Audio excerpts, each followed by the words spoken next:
এই মুহূর্তে বাংলা একাডেমিতে অমর একুশে বইমেলার উদ্বোধনী অনুষ্ঠানে বক্তব্য রাখছেন প্রধান উপদেষ্টা ডক্টর মোহাম্মদ ইউনূস।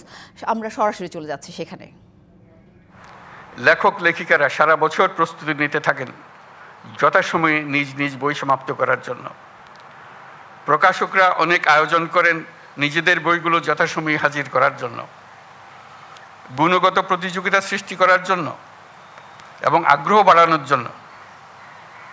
প্রতি বছর বিষয়ভিত্তিক সেরা লেখক স্বীকৃতির আয়োজন করলে লেখকরা এই স্বীকৃতি পাওয়ার জন্য এবং সেরা লেখকরা সেরা প্রকাশক পাওয়ার জন্য অনেক সহায়ক হবে। আমি এই প্রস্তাব দিচ্ছি।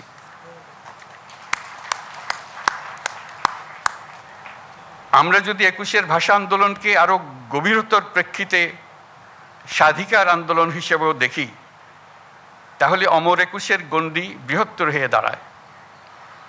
তখন আমরা ভিন্ন প্রতিষ্ঠানের মাধ্যমে কিশোর কিশোরী, তরুণ তরুণীদের তাদের সৃজনশীলতার জন্য স্বীকৃতি দিতে পারি। সিল্কোর সিল্ক অ্যান্ড শাইন, যাতে আছে আর্গান অয়েল ও ওট প্রোটিনের গুডনেস, যা আপনার চুলকে রাখে হেলদি অ্যান্ড শাইনিং। নতুন উদ্যোক্তা হওয়ার জন্য স্বীকৃতি দিতে পারি।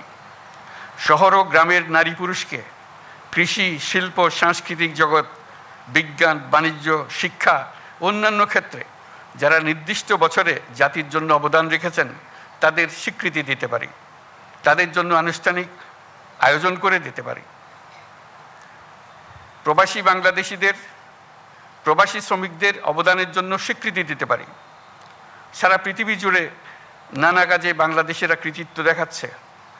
আমরা একুশের দিনে তাদের সবাইকে স্মরণ করতে চাই। তারা সবাই একুশের দিনে নিজের দেশকে স্মরণ করে সবসময় অনুষ্ঠান করে।